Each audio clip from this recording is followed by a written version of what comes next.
Nouvelle édition de la rédaction, merci d'être au rendez-vous. À la une de l'actualité, les députés du 14 mars, aux côtés du patriarche Bshara Rahi à Kerki, les participants appellent à l'élection d'un nouveau chef de l'État alors que le pays est sans président depuis un an.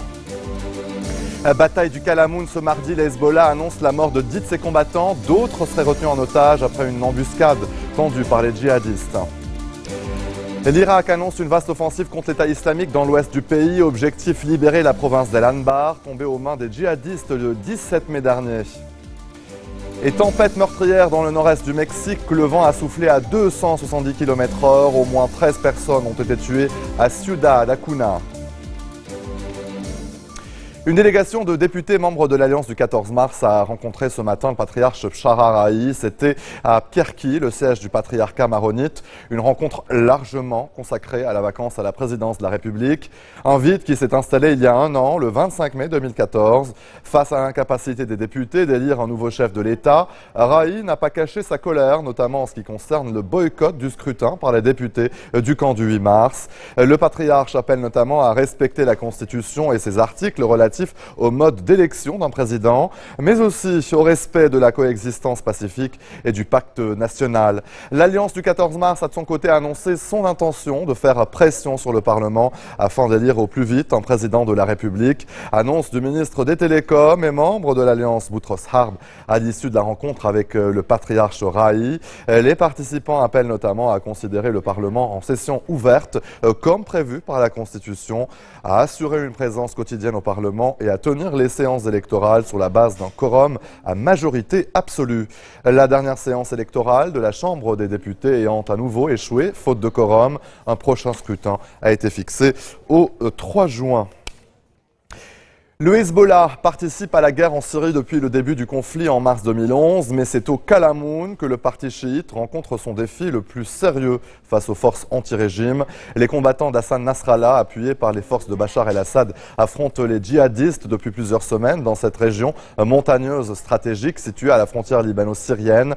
Ils ont enregistré des victoires sur le terrain avec la prise de plusieurs collines, mais il y a aussi des pertes. Ce mardi, le Hezbollah a annoncé la mort de 10 de ses combattants.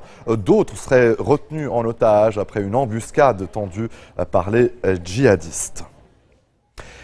Malgré les frappes de la coalition internationale, rien ne semble arrêter l'avancée de l'État islamique. 5 jours après la chute de Palmyre, l'aviation de Bachar el-Assad aurait frappé depuis lundi plus de 160 objectifs de l'organisation État islamique. La télé syrienne parle d'une cinquantaine de terroristes tués, du matériel militaire détruit. Malgré tout, les djihadistes continuent leur marche vers Damas. Axel May nous en dit plus. Des bâtisses en ruine, des amas de pierre. Selon cette vidéo amateur, ces bâtiments auraient été détruits lundi par les avions de Bachar el-Assad. D'après l'Observatoire syrien des droits de l'homme, il s'agit des raids aériens les plus intenses depuis la prise de la ville par l'organisation de l'État islamique. Ces raids auraient visé plusieurs quartiers de la ville, notamment le secteur de l'hôpital et une zone proche du site archéologique. Malgré ces frappes, les djihadistes poursuivent leur avancée. Ils ont pris d'importantes mines de phosphate au sud de Palmyre, après avoir déjà pris les champs gaziers de la région. Le phosphate représente l'une des dernières sources de revenus de l'État. Selon l'Observatoire syrien des droits de l'homme, l'organisation de l'État islamique aurait exécuté depuis la semaine dernière à Palmyre et dans sa région plus de 200 personnes, y compris des enfants. L'Irak annonce une vaste offensive contre l'État islamique dans l'ouest du pays. Objectif, libérer la province d'Al-Anbar, une région majoritairement sunnite tombée aux mains des djihadistes le 17 mai dernier. Les unités de mobilisation populaire dirigeront l'opération en coopération avec les forces armées. Le récit de Julien Cheïda. Prêts à retourner au combat, dans ce camp d'entraînement de Kerbala, ces combattants préparent la contre-offensive sur Ramadi, occupée par l'organisation de l'État islamique. Selon le Premier ministre irakien, si l'armée a réussi à sécuriser Bagdad, elle devrait en faire autant à Ramadi. Bagdad est aujourd'hui sécurisé. Nous avons repoussé l'organisation de l'État islamique. Il y a 2 mois, l'aéroport de Bagdad était menacé. Aujourd'hui, nous avons repoussé Daesh. Plus au nord, aux portes de Ramadi, la ville de Khalidia est étroitement surveillée par des forces loyales à Bagdad. Des tribus sunnites prêtes à repousser les djihadistes. Grâce à Dieu, on ne quittera jamais le district de Khalidia, bien que nous soyons soumis à la pression et aux attaques de l'organisation criminelle État islamique. Après la chute des militaires, on a gardé nos positions dans cette zone et on ne permettra jamais aux djihadistes d'y entrer. L'image d'une armée irakienne combative, bien différente de celle montrée au monde entier la semaine dernière, des militaires fuyant Ramadi avant l'arrivée des djihadistes. À Washington, le ministre américain de la Défense a publiquement critiqué cette débâcle, regrettant, dit-il, le manque de volonté de combattre des soldats irakiens. Une critique peu appréciée par Bagdad.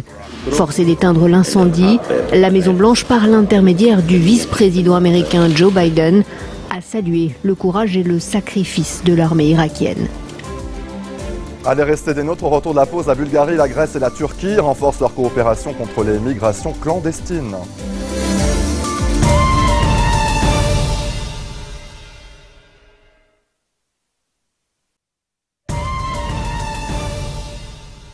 Retour sur le plateau de l'info, David Cameron en pleine offensive diplomatique pour son référendum sur le maintien ou non de la Grande-Bretagne au sein de l'Union européenne. Cette semaine, il devra convaincre la France et l'Allemagne. Le chef du gouvernement britannique a reçu le patron de la Commission européenne, Natasha Vesnić. C'est ici au manoir de Chequers, la résidence de campagne de David Cameron, que la rencontre a eu lieu. Un cadre un peu plus informel que le 10 Downing Street pour aborder un thème qui fâche, renégocier la relation du Royaume-Uni avec l'Union européenne. Car le Premier ministre britannique a fait une promesse lors de sa campagne pour les dernières législatives, organiser un référendum sur le maintien de son pays dans l'Union européenne. Le Premier ministre y est favorable si l'Union européenne est réformée. Il veut notamment durcir les conditions d'accès aux aides sociales pour les ressortissants européens et particulièrement ceux en provenance des pays de l'Est. Mais il sait que les discussions avec ses partenaires seront difficiles. Je ne m'attends pas à trouver la bonne solution tout de suite. Ces discussions vont demander de la patience, de la ténacité. Il y aura des hauts et des bas, mais en travaillant ensemble dans un bon esprit, je pense que l'on peut réformer l'Union européenne et notre relation avec elle. Ce sont les Britanniques qui auront le dernier mot lors du référendum. Ce sont eux qui décideront. Ce référendum, David Cameron s'est engagé à l'organiser avant la fin 2017. Il doit donc commencer à convaincre ses partenaires européens. Son offensive diplomatique le mènera ce jeudi au Danemark, puis aux Pays-Bas, avant d'aller à Paris dîner avec François Hollande. Son sprint continuera vendredi en Pologne, puis à Berlin avec la chancelière allemande Angela Merkel. David Cameron aurait l'intention de s'entretenir avec l'ensemble des 27 avant le sommet de Bruxelles qui se tiendra les 25 et 26 juin prochains. Gonflé par les urnes, Mariano Rajoy désavoué, pas de remaniement pour autant, ni de changement de stratégie, a prévu le chef du gouvernement espagnol. La droite en net recul depuis les élections régionales et municipales. Illustration à Madrid où la ville pourrait être gérée par une indignée. Le récit de Florence Gaillard. Elle a été juge, militante des droits de l'homme et membre du Parti communiste. Désormais, Manuela Carmena entend devenir la nouvelle maire de Madrid. Son mouvement, Ahora Madrid, soutenu par Podemos, est arrivé deuxième aux élections municipales de dimanche. S'il forme une coalition avec le Parti socialiste, il mettra fin au règne de la droite qui contrôle la capitale espagnole depuis 24 ans. Nous allons convaincre ceux qui ne croient pas encore au changement, leur montrer que changer peut être une chose merveilleuse. Changer pour une ville meilleure, plus équilibrée, plus juste. Comme Madrid, plusieurs fiefs du Parti populaire pourraient basculer à gauche. Le parti du Premier ministre paie le prix de 4 années de politique d'austérité et de scandales de corruption. Il réalise son pire score depuis 1991. Un avertissement que Mariano Rajoy prend très au sérieux, quelques mois seulement avant les prochaines législatives. La victoria del Partido Popular es La victoire du Parti populaire est incontestable, mais il est aussi évident que nous n'avons pas réuni la majorité des votes que les citoyens espagnols nous avaient accordés il y a 4 ans. Nous accusons donc une perte notable de voix et pour cette raison, nous ne pouvons pas être satisfaits. Les nouvelles forces politiques ont rassemblé un tiers des voix lors de ces élections, ce qui signifie la fin du bipartisme qui organisait la vie politique espagnole depuis le rétablissement de la démocratie il y a 40 ans. Allez, en bref, dans le reste de l'actualité, la Bulgarie, la Grèce et la Turquie renforcent leur coopération contre l'immigration clandestine. Les 3 pays ont signé un accord à Sofia, la capitale bulgare, en vue de créer un centre d'échange d'informations en temps réel. La semaine dernière, la police bulgare a interpellé 150 migrants clandestins, principalement afghans et pakistanais, en route vers l'Europe occidentale. Sanglante mutinerie dans une prison du nord-est du Brésil, près de Salvador des Bahia. 9 détenus ont été assassinés.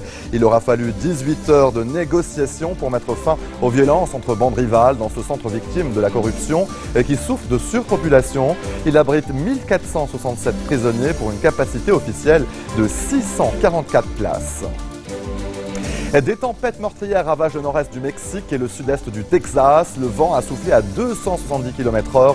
Au moins 13 personnes ont été tuées à Ciudad Acuna. Un mineur est aussi porté disparu. Les dégâts sont considérables. Plus d'1 millier d'habitations ont été touchées et les recherches continuent pour trouver d'éventuelles autres victimes. En Inde, le thermomètre frôle les 48 degrés. La canicule qui frappe le nord du pays a fait près de 800 morts selon les autorités. Dans la capitale New Delhi, le mercure a dépassé hier les 43 degrés. La plupart des victimes sont des ouvriers du bâtiment et des personnes âgées. Le récit de Yuka Royer et Florence Gaillard. Même en Inde, le soleil a rarement frappé aussi fort. Une vague de chaleur meurtrière s'est abattue sur le pays. La plupart des victimes sont des sans-abri ou des ouvriers trop exposés. Les hôpitaux sont bondés. Les patients souffrent principalement de déshydratation ou de coups de soleil. Mon frère est soigné ici. Il est tombé malade alors qu'il allait au travail et maintenant il est dans un état très grave. Le thermomètre est monté jusqu'à 45 degrés. Jamais je n'ai connu de telle chaleur dans la région. Dimanche, à Allahabad, dans le nord du pays, on enregistrait une température record de presque 48 degrés Celsius. Dans la capitale, New Delhi, il faisait plus de 43 degrés. Certaines régions connaissent une vague de chaleur extrême. Dans l'état du Telangana, on n'avait pas vu de telles températures depuis 10 ans. Les autorités ont déclenché l'alerte rouge dans les régions les plus touchées. Elles recommandent à la population de rester à l'intérieur entre 10 h du matin et 4 h de l'après-midi. La canicule a débuté mi-avril, mais depuis samedi dernier, elle s'est aggravée. Les prochains jours devraient aussi être très chauds. Un répit est espéré en fin de semaine avec l'arrivée de la mousson. Venant de la côte sud, elle devrait apporter un peu de fraîcheur à l'Inde. Et pendant ce temps, un vent nouveau souffle sur Cuba. La Biennale d'art contemporain de la Havane accueille depuis dimanche plus de 200 artistes internationaux. Parmi eux, des Américains qui exposent pour la première fois sur l'île communiste. L'un d'entre eux suscite un engouement particulier. Le récit de Kumbakan. Une patinoire avec vue sur la mer des Caraïbes. Sur un air de salsa, ces Cubains découvrent une installation insolite imaginée par cet artiste américain sur l'avenue la plus célèbre de la Havane. De la glace en plein climat tropical, n'y voyez aucune allusion au réchauffement des relations entre Cuba et les États-Unis. C'est un moment historique entre les États-Unis et Cuba et je n'ai même pas pensé à la métaphore sur la glace et le dégel des relations tumultueuses du passé. Cette patinoire éphémère a été construite pour la Biennale d'art contemporain et elle a déjà trouvé ses adeptes plus ou moins à l'aise sur la glace synthétique. J'espère que je pourrai un jour patiner sur de la vraie glace. Ce n'est même pas de la glace et je suis heureux, imaginez si c'en était. C'est une expérience unique, il n'y a rien de tel ici. La Biennale a réservé d'autres surprises aux Cubains, comme ce sosie de Barack Obama, déambulant dans les rues de la Havane, ou accoudé au bar, un mojito à la main, et sous le regard médusé des passants. Une performance filmée en forme d'invitation lancée au président américain. Ce dernier a promis récemment de se rendre à Cuba. C'est la fin de ce journal, le rappel des titres. Les députés du 14 mars aux côtés du patriarche Pshaharahi à Pierki, les participants appellent à l'élection d'un nouveau chef de l'État alors que le pays est sans président depuis un an. Bataille du Kalamoun, ce mardi, les Hezbollah annoncent la mort de 10 de ses combattants. D'autres seraient retenus en otage après une embuscade tendue par les djihadistes. L'Irak annonce une vaste offensive contre l'État islamique dans l'ouest du pays. Objectif, libérer la province d'Al-Anbar, tombée aux mains des djihadistes le 17 mai dernier. Et tempête meurtrière dans le nord-est du Mexique, le vent a soufflé à 270 km/h. Au moins 13 personnes ont été tuées à Ciudad Acuna. Merci de votre attention. L'info continue sur Futur TV. À demain.